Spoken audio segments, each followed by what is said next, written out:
Arkadaşlar selamlar. Size bugün kanalımda ilk defa mobil uygulamalar dışında bir şey anlatacağım. Kendi vermiş olduğum bir hizmet olan basın bülteni hizmetinin marka ve PR bülten çalışmasının ne anlama geldiğini ifade etmek istiyorum. Çünkü bununla ilgili PDF'ler hazırladım, sunum dosyaları hazırladım, forumlara, konu tasarımları hazırladım. Ancak yine de çok fazla anlaşılmadığını düşündüğüm için size bu şekilde kanalımda detaylı bir şekilde anlatmak istedim. Yorum kısmına bütün sorularınızı sorabilirsiniz. Şimdi bülten çalışması ve tanıtım yazısı. İki farklı çalışma mevcut. Birincisi tanıtım yazısı şudur arkadaşlar. Herhangi bir haber sitesini arayarak ya da bir ajans üzerinden o haber sitesiyle ilgili kendi markanızı veya kendinizi tanıtmak istediğinizi bildirip bir içerik yayınlamak istediğinizi söyleyip yazı satın alabilirsiniz. X haber sitesinde ben şu markamın tanıtımını yapmak istiyorum ve bu içerikte şunları yazmak istiyorum. Uygun mudur diye soruyorsunuz. Ajansa veya haber sitesinin kendi reklam departmanına soruyorsunuz. Hemen hemen ajanslarda da haber sitelerinde de fiyatlar aynıdır arkadaşlar. Çünkü haber sitelerini siz aradığınız zaman size 10.000 lira dedi diyelim. Ajans zaten onu topluca aldığı için 5.000 liraya alıyor.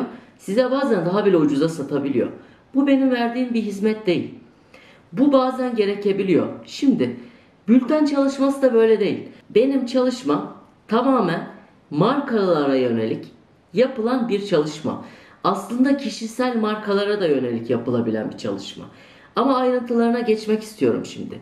Bülten çalışmasının öncelikle tanıtım yazısı olmadığını ve marka odaklı, PR odaklı, kendinizi ve markanızı ön plana çıkarmak odaklı bir işlem ve bir süreç olduğunu belirteyim. Ayrıca hangi haber sitesi diye bir şey de yok burada. Burada yapılan çalışma sonucunda basına haberiniz servis ediliyor ve servis edildikten sonra sizin içeriğinizin haber değeri niteliği taşıdığını düşünürse bütün haber sitelerine servis ediliyor. Bu yerel, ulusal, hatta bazı global sitelere dahi servis ediliyor. Ve içeriğinizi bu siteler alıp değerli olduğunu düşünüyorlarsa yayınlıyorlar. Burada bizim yaptığımız ne? Bir, sizin içeriğinizin basına servis edilmesi, yöntemlerinden bahsedeceğim. İkincisi de içeriğinizin marka değerine sahip bir şekilde yazılması. Zaten bana soruyorsunuz siz. Diyorsunuz ki X marka, birçok arkadaş var bana gelen. Kendi müşterilerimden, forumlardan gelenler var. %50'sini reddediyorum. Diyorum ki sizin içeriğiniz marka değeri oluşturmaya uygun değildir diye bunu en başta ifade ediyorum zaten. Marka değerine uygun ise diyorum ki evet bu olabilir. Daha önce hiç tanınmayabilirsiniz. Önemli değil. Ama içeriğiniz, projeniz kaliteli ise basına servis etmeye uygunsa zaten hani benim yaptığım iş sizin haberinizin basına uygun bir şekilde marka değerinizi ön plana çıkarıp yazılmasını sağlamak. Ve 200-250'ye kadar yansıma alabiliyorsunuz. Hangi sitelerde yansıma alabiliyorsunuz onu söyleyeceğim. Şimdi ismini bildiğiniz, bu içerikte hiçbir haber sitesinden bahsetmeyeceğim. Ama ben ismini bildiğiniz diyeyim. Siz ismini bildiklerinizi aklına getirin. Özelden bu ismini bildiğiniz büyük haber sitelerini de söylerim. Büyük haber siteleri demek bunlar diye söylerim. Ama zaten hepiniz tahmin ediyorsunuz. 25 tane falan haber sitesi bunlar. 25-30 arası. En az 5-6 tane buralarda yayın yapıyor. Zaten büyük haber siteleri ortalama 5.000 TL, 6.000 TL'den başlıyor fiyatları. Hatta 15.000 liraya kadar, hatta 26.000, 27.000 TL'ye kadar fiyat aldığım büyük haber siteleri mevcut. İşte siz en azından 5-6 bin TL değerinde olan, bazıları 2-3 bin TL'ye bazen alabiliyorsunuz. Bilmiyorum, o Sizin kişisel samimiyetinize de kalmış olabilir. Ama bu büyük haber sitelerinin en az 5-6 tanesinde yayınlanıyor. Zaten değeri 30 bin lirayı aşan bir büyük haber sitesi portföyde yayınlanmış oluyor. Bazen 25-30'a da çıkabiliyor bu. Haberin güncelliğiyle, trend olmasıyla alakalı bir durum. 2. Bunun haricinde minimum benim verdiğim 50-60 tane büyük haber siteleri hariç diğer sitelerde yayınlanması. Büyük haber sitesi hariç demek aslında küçük haber sitesi 10 TL'lik 20 TL'lik demek değil. Neden böyle parayla ifade ediyorum? Çünkü hani bu iş aslında biraz daha 10 TL'ye haber aldım, 20 TL'ye haber aldım diye döndüğü için. Aslında her haber sitesinin bir domain otoritesi vardır. Güçlü haber siteleri ve daha az güçlü haber siteleri diyebilirsiniz siz buna. Ve gerçekten 1000 lira, 1500 lira, 700-800 liralık haber siteleri de var bunların içerisinde. En az 50-60 tane de burada yayınlanıyor haberiniz. Ve haber değeri, yani ödediğiniz rakamın minimum 3-4 katına ulaşabiliyor. Son yaptığımız çalışmalarda 10, 11, 12 katına kadar çıkan değere ulaşmış oldu. Yani bu ne demek? Sen normalde bir 10 bin liraya, 15 bin liraya bir haber yayınlamak istedin. Ama tanıtım yazısı satın aldın. Bu miktarı verdin, haberini yayınladın. Tanıtım yazısının artısı da var, eksisi de var. Tek bir haber sitesinde yayınladın bunu sen. Ama bunu bültenden çıkardığın zaman bu ve benzeri zaten 4-5-6 tane yerde yayınlanacak. Yayınlanmazsa ben hani kendim sizin adınıza satın alıp yayınlatacağımı söylüyorum zaten. Ve bunun haricinde 50-60 tane de diğer haber sitelerinde yayınlanacak. Yani 200-250'leri gördüğümüz yansımalar gerçekleşti. 100 bin TL değerini gördüğümüz yansımalar gerçekleşti. Bültenin size katkısı nedir? Ona geçmeden önce hangi içerikler bize uygun onu söyleyeyim. Sağlık uygun, kişisel PR da yapabilirsiniz bu arada sağlık üzerinden. Yani gerçekten sağlık çalışanı olmanız lazım. Yani diplomalı sağlık çalışanı. Turizm sektörü, değer yaratan bir uygulama yaptınız ve bir değer katıyor. Yani alıp Kod Kanyon'dan bir uygulamayı yayınladınız falan değil. Kendiniz yazdınız. Orijinal bir uygulama. Bu uygundur. Tekstil firmaları. Yani bir fason üretim yapıyorsunuz. Önemli değil. Sonuçta siz bir katma değer yaratıyorsunuz. Bu uygundur. Eğitim kurumları da uygundur. Finans sektörü, ünvanı olan kişiler. Çok girmeyeceğim içeriğine ama bir yerde yönetici, bir şeyin sahibisinizdir.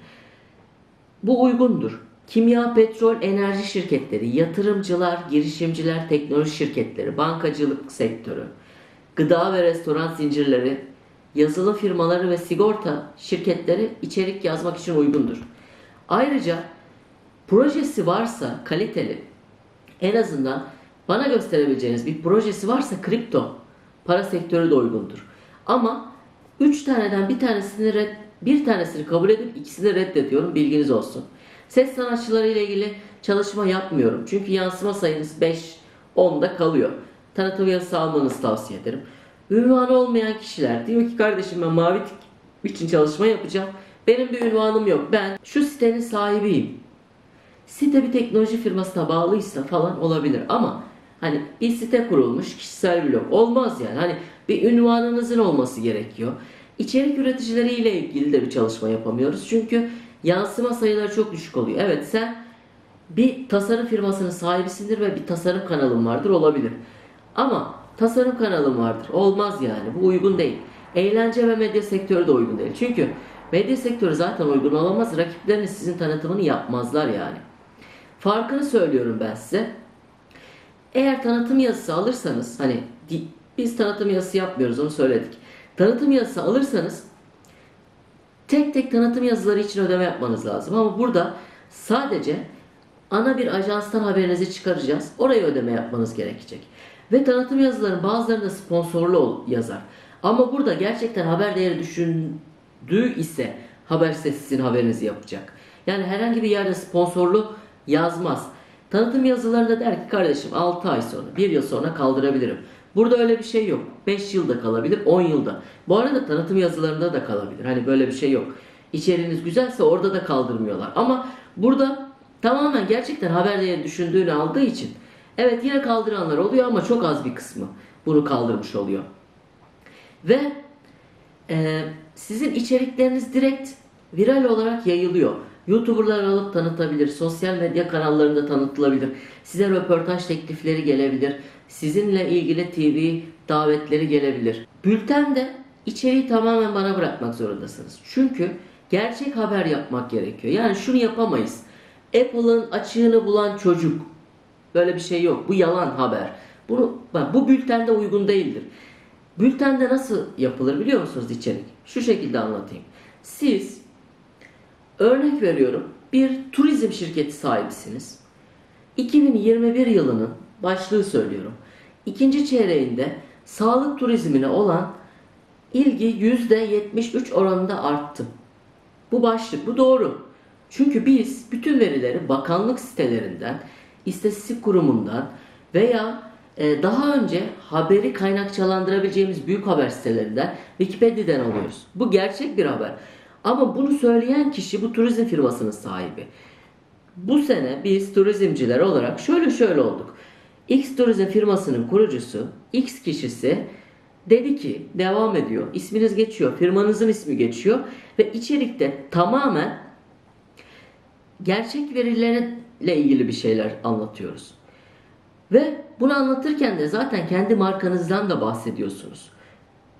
Bunu zaten hani bu sizin işiniz değil. Bu tamamen bizim işimiz. Bülten çalışmasında zaten isteseniz de sahte haber yaptıramazsınız. Birincisi benim onayımdan geçmez. Diyelim ki yanlışlıkla geçti. Dağıtımı yapacağımız ajanstan geçmez. Diyelim ki oradan da geçti. Hiçbir yansıması olmaz. Yani zaten benim onayımdan geçmeyeceği için bu tarz tekliflerle gelinmemesi gerekiyor. Ve sadece marka onayını bana sunacaksınız. Ben okeyledikten sonra çalışmamız başlamış olacak. Devam ediyorum. Tanıtım yazısıyla bültenin farkını anlatmaya. Tanıtım yazısında çok fazla onay aşaması yoktur. Yani içeriğinizi verirsiniz ve yayınlanır. Bir problem olursa sonradan bir baştan çok bir inceleme olmaz. Yayınlandıktan sonra bir bildiri giderse, içeriğin kaldırılmasına yönelik bir mail alırlarsa ve o firmanın problemli bir firma olduğu belirtilirse ancak kaldırılır. Ama burada baştan bir onay vardır ve yazım şartları vardır. O şartlara uygun olması gerekir. O şartların uygunluğunu zaten en başta ben size söylemiş olacağım. Dediğim gibi ücret konusunda tek tek ödeme yapmak zorunda kalmazsınız. Tanıtım yazısında çok fazla ücret ödemek zorunda kalırsınız. Bizim marka çalışmamızda sadece bana danışmanlık ücreti ödüyorsunuz. Onun dışında herhangi bir ücret ben dahi ödemiyorum. Öyle söyleyeyim. Ve burada bütün içerik kısmıyla ben ilgileniyorum. Yani içeriği siz yazmıyorsunuz. Sadece markanızı, elinizdeki görselleri bana iletiyorsunuz. Markanızla ilgili sosyal medya hesaplarını bana iletiyorsunuz. İçeriği ben size yazıp onayınıza sunuyorum. Revize yoksa basına servis ediyoruz.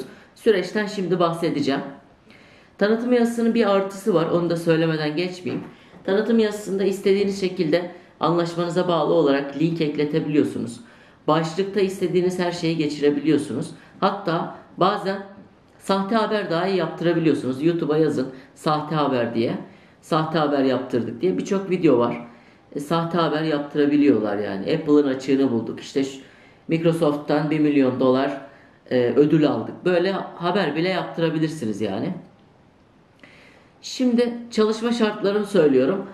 Projeniz olması lazım. Kaliteli bir proje olması lazım. Elle tutulur bir şey ortaya koymuş olmanız lazım. Ünvanı olması lazım. Yani bir marka ve bir kişi olacak haberde. Bir marka sahibi olabilir, marka yöneticisi, temsilcisi olabilir, iki marka olabilir. Markanın kurumsal olması gerekiyor ve kişinin bir ünvanının olması gerekiyor. Bunlar olduktan sonra elle tutulur projeyi ben onayladıktan sonra ikinci bir onay aşaması daha var. O aşamadan geçtikten sonra basına servis edilebilir hale geliyor. Peki bu çalışma size ne kazandırır? Önemli anahtar kelimelerde çok güçlü haber sitelerinde yer alacağınız için yukarılara zamanla çıkacaksınız. Yurt dışı müşterisi bulabileceksiniz. Anlık okunmaları milyonlara erişiyor haber sitelerinin. Anlık okuyuculardan potansiyel müşteri gelme ihtimaliniz var. Ve markalaşma ve PR anlamında da önemli bir kademeye geleceksiniz. Zaten çalışmamızın esas ve temel amacı budur.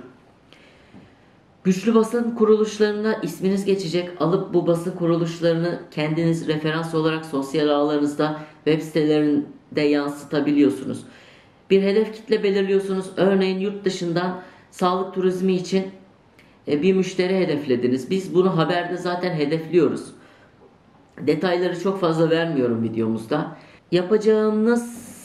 Yapacağımız içerikte yatırım alma olasılığınız olabiliyor.